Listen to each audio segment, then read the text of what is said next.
On the morning of March 3rd, 1993, in Silver Spring, Maryland, Vivian Rice stopped by her sister's house on her way to work. But this morning, something was wrong. Both garage doors were open, and her sister's minivan was missing. Inside the house, Vivian would discover a brutal triple homicide, executed by one of the most ruthless and cunning killers to ever challenge the FBI.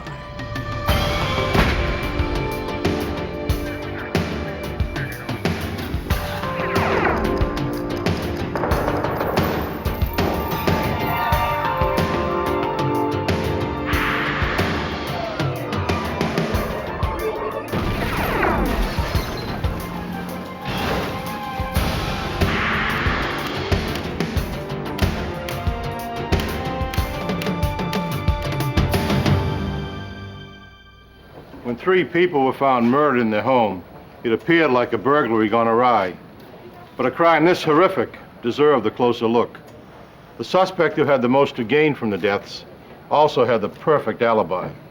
Photographic proof that he was 3,000 miles away when the crime was committed. I'm Jim Kallstrom, former head of the FBI's New York office. It's our job to find the holes in even the most bulletproof alibi. In this case, we had our work cut out for us.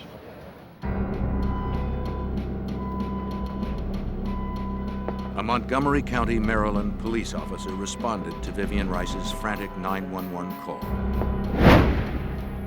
He found a female victim dead just inside the front door. He also found a second woman dead. And a young boy, apparently murdered in his bed.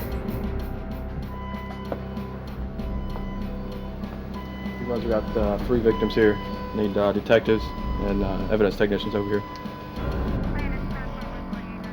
Through the day and into the night, investigators would scour the scene for evidence, thoroughly searching both inside and outside the house.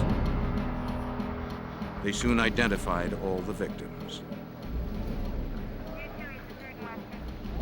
Mildred Horn was a 43-year-old divorced mother employed as an American Airlines flight attendant. She had been shot 3 times in the head. Her 8-year-old quadriplegic son, Trevor, who required round-the-clock nursing care, appeared to have been suffocated. Police found him disconnected from his respirator. And Trevor's overnight nurse, 38-year-old Janice Saunders, had been shot twice, in the skull and in the eye.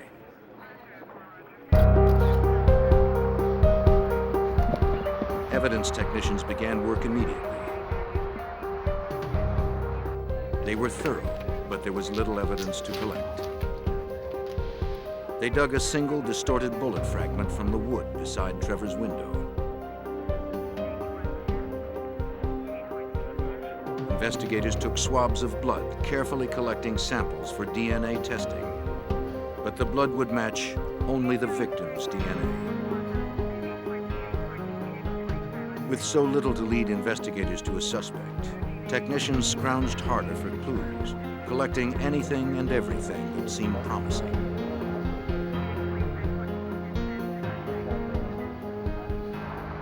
Outside the house, investigators found a metal file.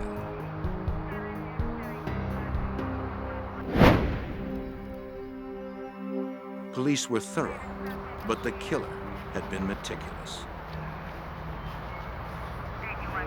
Montgomery County, Maryland homicide detective Craig Wittenberger, named lead investigator, struggled to make sense of a case with 3 helpless victims, no obvious motive, and few clues. There were some things that struck us as odd, I think, from the very beginning of the on-scene investigation inside the house. The foyer area, a closet, the contents had been dumped, everything been pulled out of the closet, dumped onto the floor. We found a purse, which we would later learn ultimately belonged to Millie. You had a lot of stereo entertainment equipment, TVs, a lot of jewelry, furs, that was untouched and left. which again strikes you as odd. If this is a burglary or a robbery going bad, you're going to take something. In fact, Mildred's minivan was missing from the garage, as her sister had noticed. But it was found quickly, not far from the house.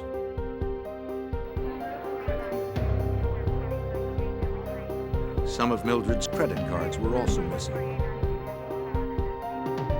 but found the next day on a nearby roadside by a jogger. Investigators now positively eliminated burglary as a motive. Instead, they wondered if the missing items were a deliberate attempt by the killer to throw them off his trail. The scene had the earmarks of a planned, professional execution.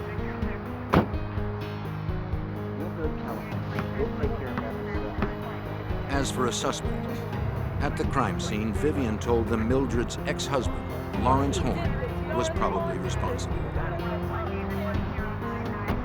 She begged them to investigate him. He quickly became the prime suspect. All the family members were giving us this information that kept pointing to Lawrence Horn, that would be based on the very stormy, rocky relationship that Millie and Lawrence Horn had had for many, many years. Danny, could you get this drum set up in number 5 for me, please? All right. Investigators learned that in the 1960s and 70s, Horn had been a top producer and recording engineer for Motown Records, credited with many hits, including Shotgun by Junior Walker and the All-Stars. He'd married Mildred, an airline attendant, in 1973. Then he'd moved with Motown from Detroit to Los Angeles. Okay, give me a test. But when the company's fortunes waned, so did his. 3. He and Mildred divorced in 1987, but their problems continued. As Bob Dean, Maryland Assistant State's Attorney, soon discovered. We did some research on Lawrence Horn in the courthouse that day, particularly what the status of his child support payments were and whatever civil aspects of his ongoing civil battle with his wife were. And he had just been held in contempt several months before for failure to pay $18,000 in child support. But in reviewing more court records, investigators learned that on March 3rd, the day of the murders, Horn's financial outlook had brightened considerably. With his wife and son dead, he now stood to inherit $1.7 million. The money came from a malpractice settlement awarded to Trevor when a routine operation left him with brain damage. Should Trevor die, the settlement also listed his beneficiaries. The beneficiaries of Trevor were obviously his mother and his father, and that was Millie and Lawrence. If Millie were dead, Lawrence got everything. Hello, Miss Horn. At Detective Wittenberger's request, the Los Angeles Police Department contacted Lawrence Horn within hours of the murders. Lawrence, I think you better come out here. Yes, Mother. They tracked him to his mother's house. Mr. Horn? I'm Police told Horn about the murders and were surprised by his response. Am I a suspect? No, sir. Mr. Horn's behavior was very odd. It was odd enough that the LAPD officers took note of it from the very outset. Not only did he not want to cooperate and want an attorney, basically his only questions or inquiries about were whether he was a suspect in this thing. Police took him to the station for further questioning. They asked where he was at the time of the crime. He told them he was with his live-in girlfriend, Shira Bogan, I was at home. and described their activities. Later they would question her, and she'd corroborate his story. I was at home. If Horn or someone he employed had crossed state lines to commit the crime, Yes, I was they would have violated the Interstate Travel in Aid of Racketeering statute. a federal offense under FBI jurisdiction.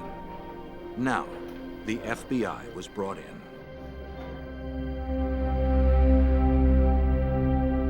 A heinous crime had shocked the quiet community of Silver Spring, Maryland. A triple murder that brutally ended the lives of a quadriplegic boy, his mother, and his overnight nurse. With the prime suspect 3,000 miles away in Los Angeles, the prospect of an interstate investigation loomed. Local detectives called on the FBI. Okay, all right, goodbye. Special Agent Ed Roach was named case agent. The case immediately became a coast-to-coast investigation because the principal suspect was living at that time in Los Angeles. So we involved the Los Angeles division of the FBI. Perhaps that we could assist later in the investigation, either through profiling at Quantico or with the assistance of the FBI laboratory. Desperate for more clues, investigators sent a canine team back to where Mildred Horn's credit cards had been found by a jogger. The team soon recovered a rusty piece of metal, badly corroded, but clearly a gun part. Wittenberger sent it to the FBI lab for testing. FBI examiners determined the part was a trigger mechanism from an AR-7 rifle. A gun that's easy to disassemble into small pieces for transport or disposal, which seemed exactly what the killer had done. He had also taken another step to distance himself from the weapon. He'd very carefully drilled out the serial number. Often, a trained examiner can piece these numbers back together, but this killer had erased them for good.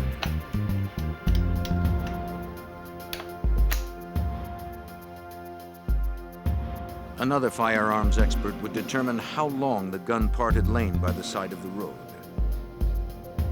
Analysis showed the amount of corrosion was consistent with the time elapsed since the killings had occurred. So this was likely the murder weapon.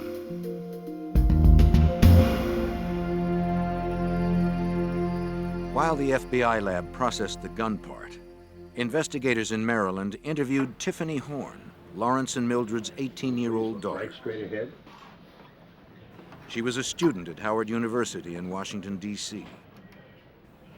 They gave her a routine polygraph test, which she easily passed.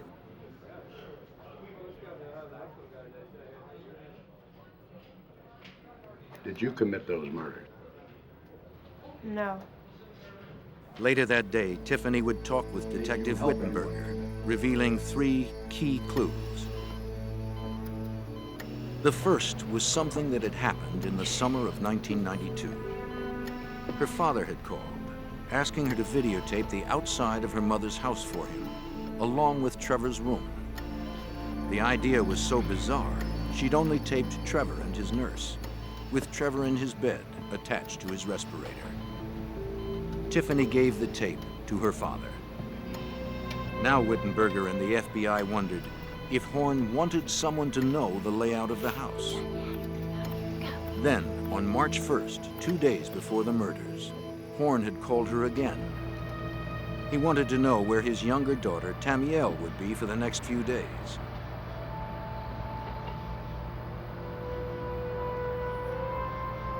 Tiffany said Tamiel would be with Aunt Vivian the night of March 2nd because her mother was flying out on an early flight the morning of March 3rd. It made investigators suspect that Horn had known when the murders would occur.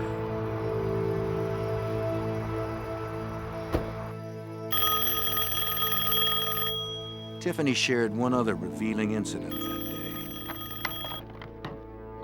At about 2:30, the morning of the murders, she had inadvertently called her mother. What time? Tiffany had hit the wrong speed dial key on her phone. She'd meant to call her boyfriend. She apologized and hung up. The timing of the call helped investigators estimate the timing of the murders, along with another observation. Trevor's round-the-clock nurses made entries every hour in a logbook near his bed. Based on that, the 2:30 phone call, the 2 o'clock entry in the nurse's log, and there not being a 3 o'clock entry, and the autopsy findings, I think we pretty much based the time of death as being around between 2:30 and 3 o'clock in the morning. On March 11th, about a week after the murders, Wittenberger and his partner flew to L.A. Police officer, search warrant! With the assistance of the Los Angeles Police Department, they carried a probable cause affidavit to search Horn's apartment.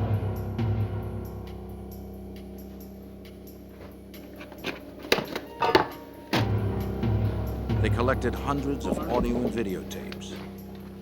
Police also gathered computers, personal papers, address books, bank statements, and telephone logs.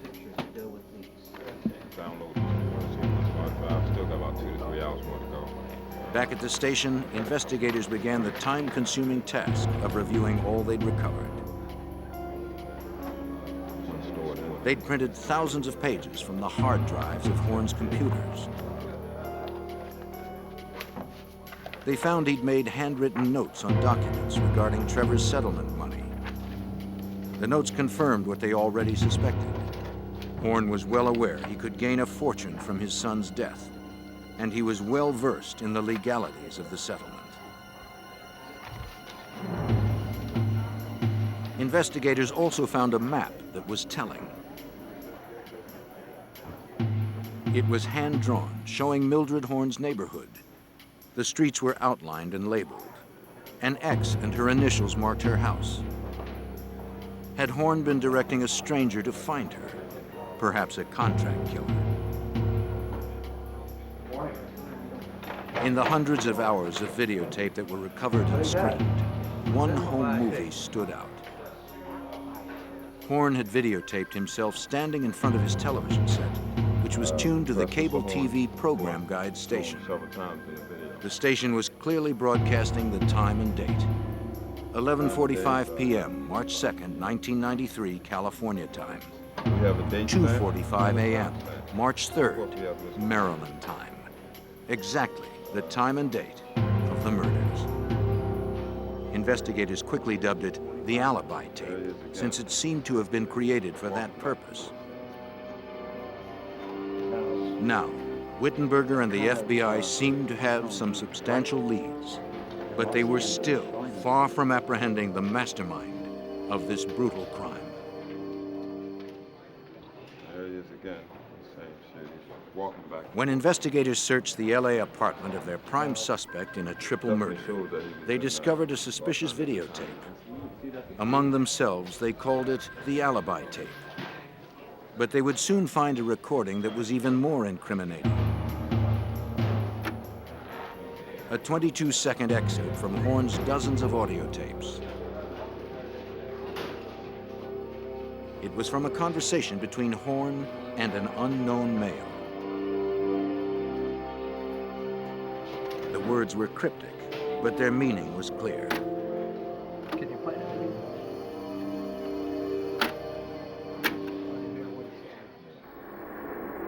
You gave a talk? No. Okay. All right, so I'm sitting there. Can you, Take a picture. I can take a picture of him, right face there, but I couldn't, the noise, you understand what I'm saying? I wasn't able to do that. I didn't want to go frontwise. After listening to that, we felt Mr. Horn probably was in Los Angeles at the time. We also felt after listening to that conversation that this was probably the individual that committed these homicides making that phone call. With the help of the FBI, investigators subpoenaed telephone records from AT&T for all the calls placed to Lawrence Horn's residence from a week before the murders to a week after. Most were useless, but 4 long-distance calls stood out. 2 had been made just days before the murders from a Detroit payphone. The other two were made in the early hours of March 3rd from payphones near Mildred Horn's house. One from outside a Denny's restaurant and the other from a Days Inn. The call from the Denny's was made to the home of Lawrence Horn at 5:12 a.m. Maryland time, just a few hours after the murders. What is going on? What time is it?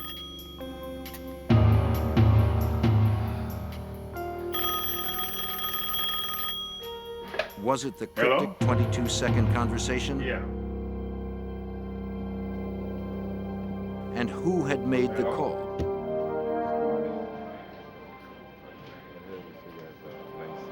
Investigators spent hours scanning dozens of registration forms from local motels.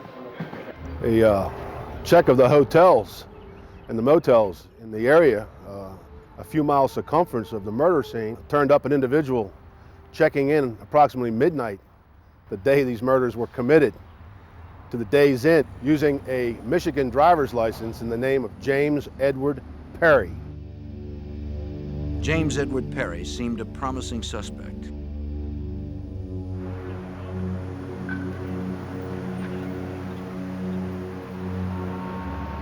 With Lawrence Horn's roots in Detroit's music industry and the Detroit call in his telephone records, perhaps there was a connection. Background checks revealed he'd served about 10 years' time for shooting a Michigan state trooper after an attempted bank robbery in the early 1970s. Now he was a minister. He claimed he would be able to pick lottery numbers for people. People could call him for his advice. He had business cards and flyers that he would hand out, that he was, like I say, a minister. I believe he called himself on some of these things Apostle James. As investigators learned more about Perry, Wittenberger had picked up another trail. In Lawrence Horn's telephone records, he'd noticed some calls had been made on a calling card. What do you want? He subpoenaed the records. The name on the card was Camilla McKinney. FBI agents appeared at Camilla's address. Instead, they found Marcia Webb. I live at this address. It turned out she was Lawrence Horn's cousin. Oh, no. She said Horn had asked her to get the card, claiming he needed it for business. Told me to get a card. She'd made up the name McKinney. She thought her past payment problems might keep her from getting a card. The calling card records revealed a complex web of phone calls. They began almost a year before the murders and continued for several months after. We examined the records for that calling card account and saw that there were numerous calls throughout 1992 and 1993 from payphones in Los Angeles. Payphones that we plotted out on a street grid, primarily within walking distance of Lawrence Horn's house. It went directly to James Perry's house in Detroit. Yeah, I could do it. And likewise, there were numerous calls from 1992 to 1993 of payphones throughout Detroit, primarily on the east side of Detroit, which is where James Perry lived, to Lawrence Horn's house in Hollywood. And we figured Perry was looking for the rest of his payment. And we surmised that that Horn was waiting for his windfall from his son's estate. But if it seemed investigators had finally hit the jackpot, the prize remained just out of their grasp. Connecting suspects to calls required painstaking detective work, logging the time and phone number where each call was made and received, then attempting to place the suspects accordingly.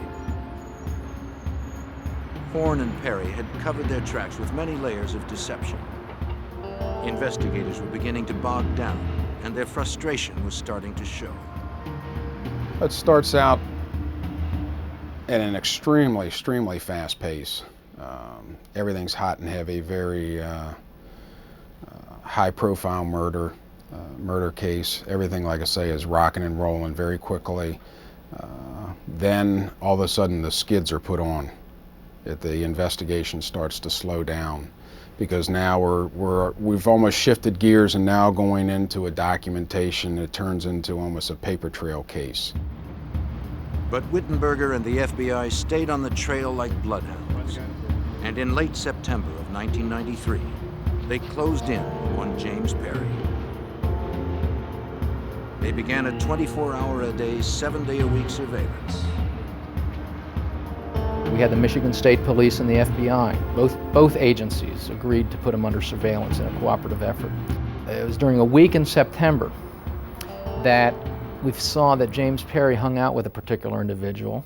We didn't know who he was until we checked the tag of his car. It was a guy named Thomas Turner. A background check showed the 52-year-old Turner was a trucker by trade. More significantly, he was another of Lawrence Horn's cousins. He was also fast friends with Perry. The two had met in prison 13 years before, when Perry was serving time for the state trooper shooting incident and Turner for robbing a bank. Identifying Turner would prove an important break in the case. But for now, investigators were hoping for something more immediate. Wittenberger and an agent did what investigators call tickling the wires. They paid Perry a visit, thinking Perry would then contact Horn and start talking. The investigators only talked briefly with Perry, but he admitted he was in Maryland on March 3rd, though he claimed it was for business and that he knew nothing about the murders.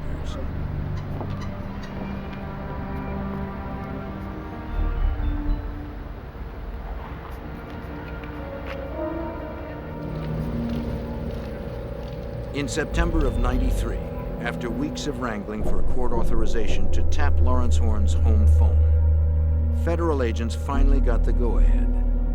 Special Agent Roach was key in obtaining the approval.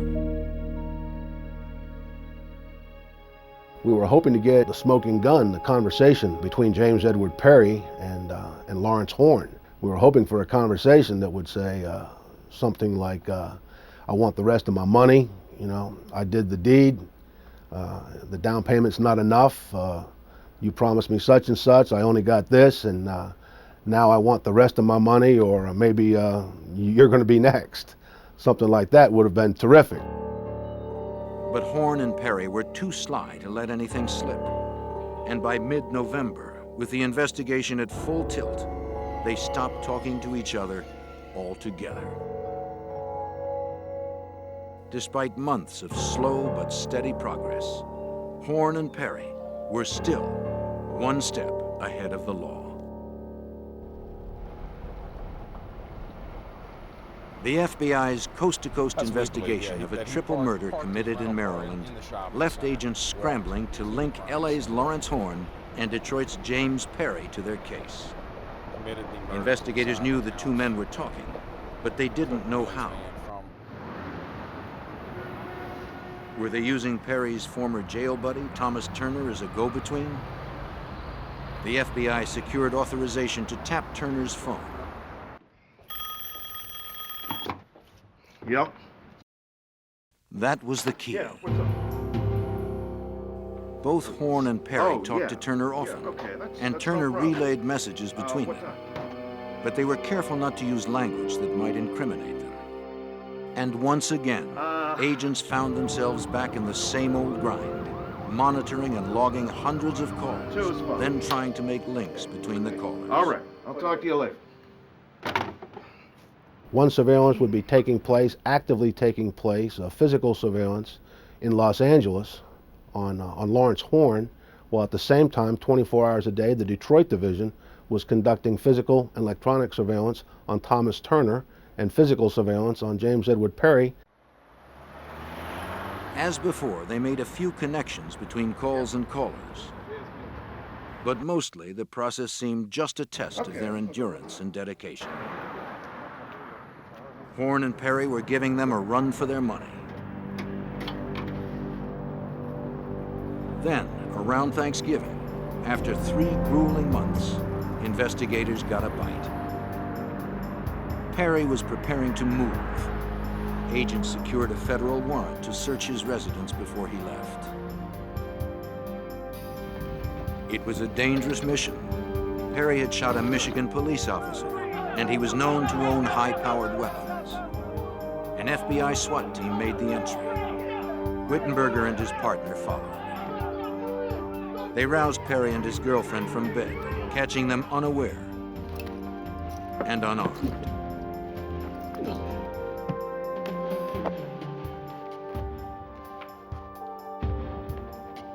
Then they began to search the house.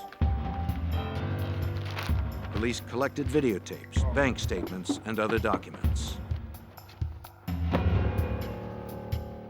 Much of what they found seemed strangely out of place in the home of a so-called minister. There were voodoo relics, Soldier of Fortune magazines, and books on topics like criminal investigations, managing gunshot wounds, and interpreting bloodstain evidence. Investigators hoped to prove that Perry had bought the books as well. They called the publishers, getting only one hit from Paladin Press. A canceled check proved to be the turning point in the case. Perry had ordered 2 books from Paladin Press about a year before the murders. 2 chilling titles: Hitman, a manual for independent contractors, and How to Build Disposable Silencers. When you read through those books, it was very disturbing to see the number of similarities and parallels from the Hitman book to what transpired inside Millie's home on March 3rd. Finally, the pieces began to form a single picture. Mildred's missing minivan was explained. Perry had used it to get back to his rental car, which he'd parked some distance from the crime scene, as the book recommended. The credit cards found by a jogger on a road near the house also fit in neatly. It said, if you want to make it look like a burglary, do a little bit of messing around the house, take some items and then throw them along the side of the road. It said, throw the pieces of the rifle along the side of the road. Another thing that the book recommended was to take a little narrow file and run it through the barrel of the rifle. And a little narrow file was found in the backyard with deposits of chemicals consistent with gunshot residue. The book also suggested using an AR-7 rifle, exactly the gun whose trigger mechanism was found earlier.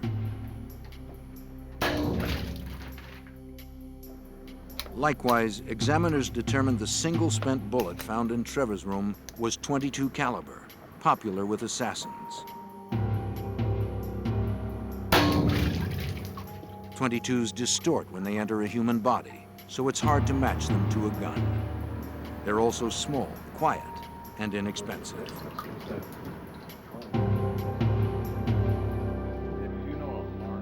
In January of 1994, there was another big break in the case.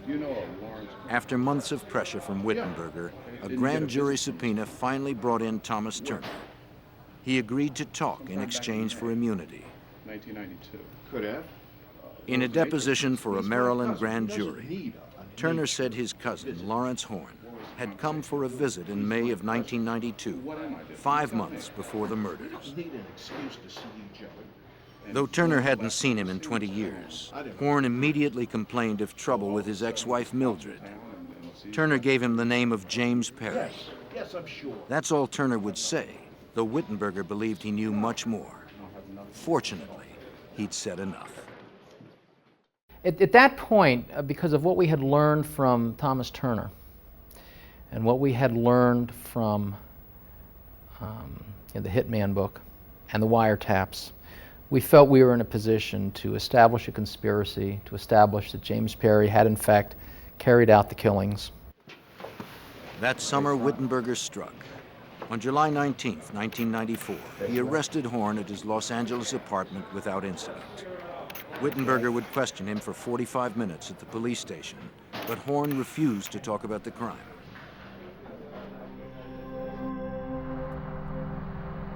On the same day, FBI agents in Detroit were waiting for a judge to sign the warrants for the arrest of Perry. In the meantime, they conducted an overt surveillance. The tactic is designed to pressure a suspect while making sure he doesn't flee. It wasn't supposed to be a covert surveillance, so we really didn't care if he saw them or not. We just didn't want it to be a confrontational surveillance until the warrants were signed.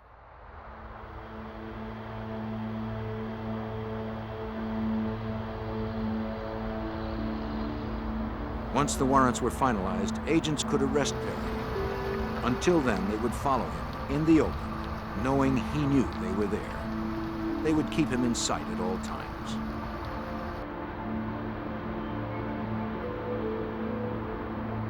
Perry grew increasingly annoyed. The FBI didn't let up. It seemed Perry wondered what the FBI was trying to do, though he seemed more irritated than concerned.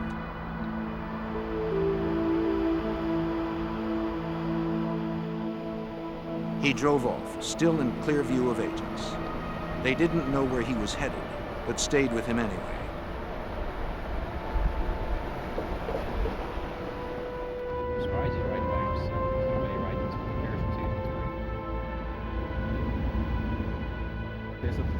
Watching.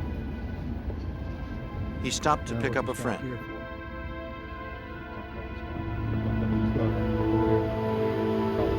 A man the agents were not familiar with. Stranger to me.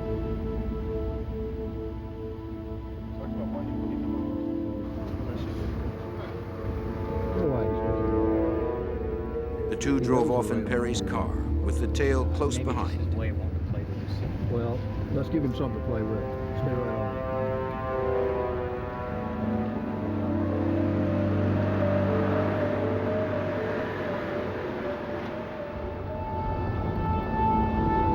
Then, incredulous, agents guessed where Perry was going. After only about an hour, the constant tail had made Perry so angry, he decided to file a complaint. Amazingly, he took his gripe straight to the Detroit FBI field office. Perry's timing was incredible.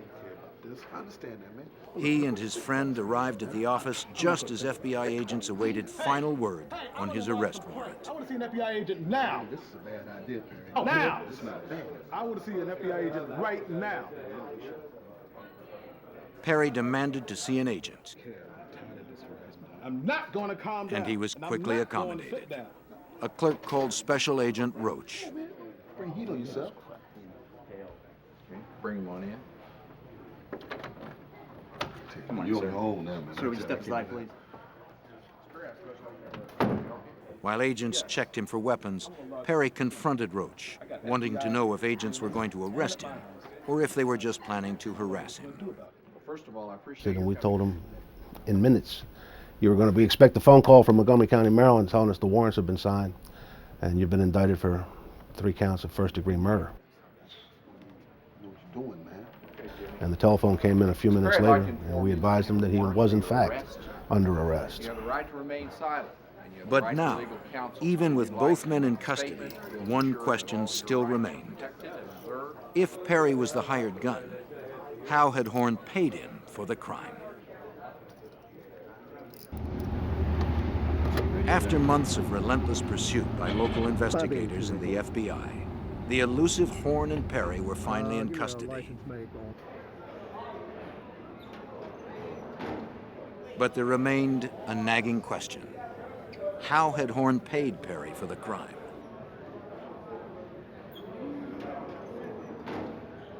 The answer came 2 months later, only as a result of still more dogged detective work. As we were reviewing the results of the search on James Perry's house, we noticed this photograph that in essence showed various cassette tapes that James Perry had. That was the purpose of the photograph, but underneath one of the items here we saw a Western Union card. we got a bundle of records from Western Union showing us that there were indeed a number of transactions from Los Angeles to James Perry's live-in girlfriend, Pauline McGee. The person sending it was George Bernard Shaw. Well, we now had another area to investigate for a few months. After much digging, Dean discovered a man named George Bernard Shaw had died in July of 1992 in an auto accident in Los Angeles. When Dean sleuthed out the LA Times for the day of Shaw's death, he discovered the man's connection, though it wasn't in his obituary. We have on the front page, Mary Wells dies. And for those in our generation, she was a big Motown star. Go to the obituary page, big story about Mary Wells dying in Los Angeles. In the lower right-hand corner was a list of other people who had passed away. One is a guy named George Bernard Shaw, with no information about him, just the cemetery. Lawrence Horn had used the name of this anonymous dead man as the front for his payments, which were made with the money Horn was able to save. Almost 2 years after the crime, investigators had finally pieced together the whole story. It had been a cold and calculated murder for hire that took more than a year to plan. James Perry had followed the instructions in the Hitman book almost to a T. Perry had bought an AR-7 rifle and drilled out the serial number as the book suggested.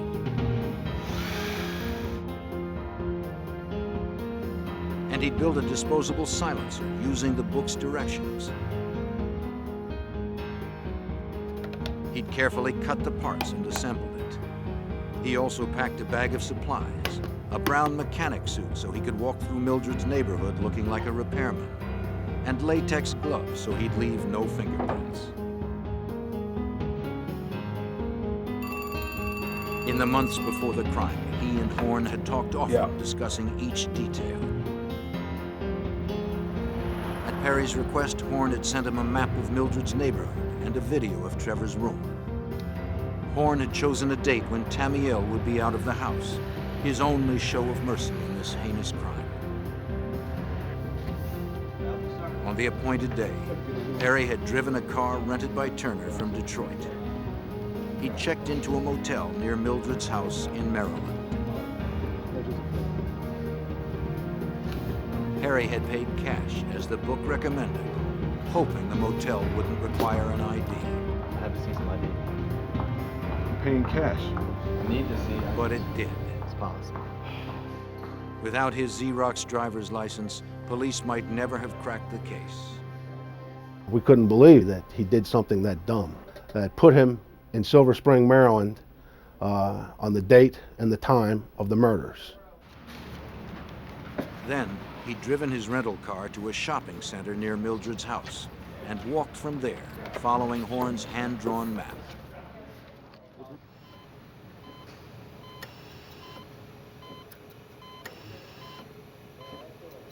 In the house, unsuspecting, Nurse Janice Saunders made the 2 a.m. entry on a medical log attached to Trevor's bed.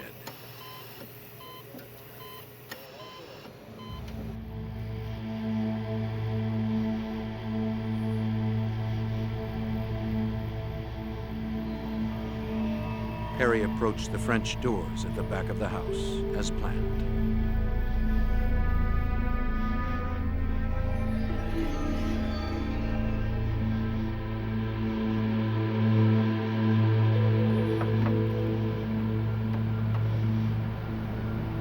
Though locked, the doors were easily opened.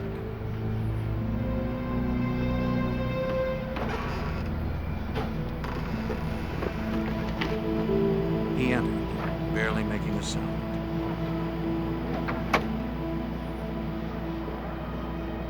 Inside, he assembled his rifle and homemade silencer.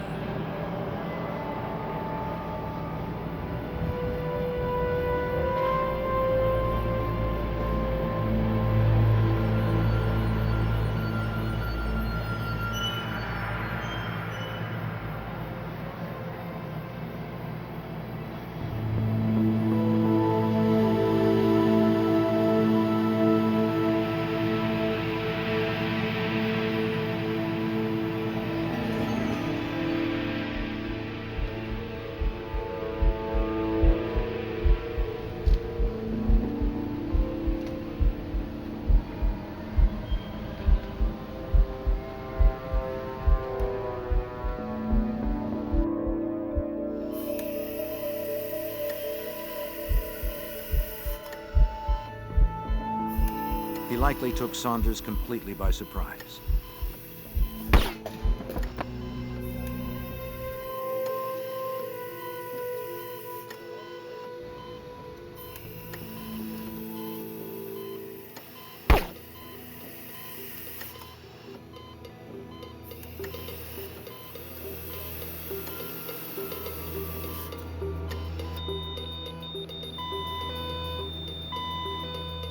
But when the boy stopped breathing, his medical alarm spoke for him.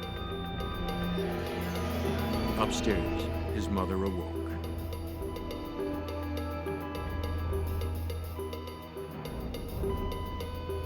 Mildred Horn went downstairs to investigate. There, she too met the killer.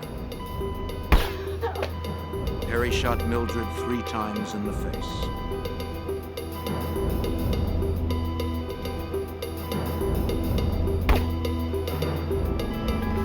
Then Harry roughed up the house a little to make it look like a robbery gone bad.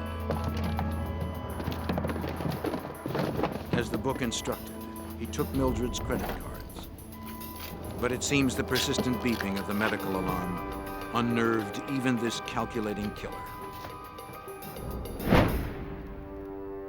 He stuck to the manual instructions. On his way out, he quickly bored out the gun barrel, using the metal file to foil ballistics tests as the book instructed. For a quick escape, he took Mildred's minivan back to where his rental car was parked. On the way, he'd scattered Mildred's credit cards and the gun parts, though only the trigger mechanism was found. All right, so I'm sitting there.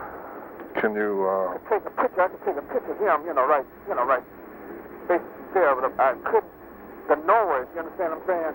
I wasn't able to do that. I didn't want to go frontwise.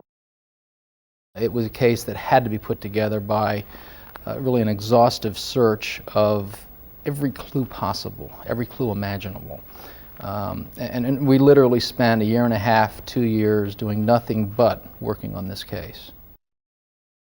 In September of 1995, 2.5 years after the murders, James Perry was brought to trial in Maryland. Bob Dean served as special prosecutor because of his intimate knowledge of the case. Perry received life for conspiracy and 3 death sentences for the murders. Those death sentences were later commuted to life. Perry has no chance for parole. He is never admitted to committing the crime. Lawrence Horn's trial began that April in a packed Maryland courtroom.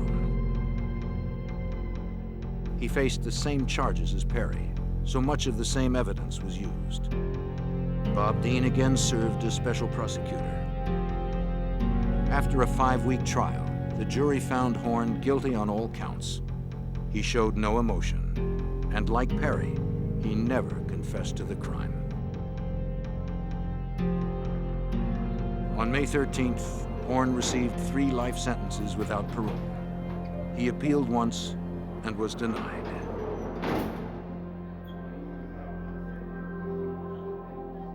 I think both Mr. Horn and Mr. Perry did a very good job in planning this, and they came very close to getting away with this. There would be one more bittersweet victory for the families of the victims. Following the murders, they filed a federal lawsuit against the publishers of Hitman, a technical manual for independent contractors. In late May of 1999, they won the suit, including a multi-million-dollar settlement and a promise from the publisher to stop selling the book.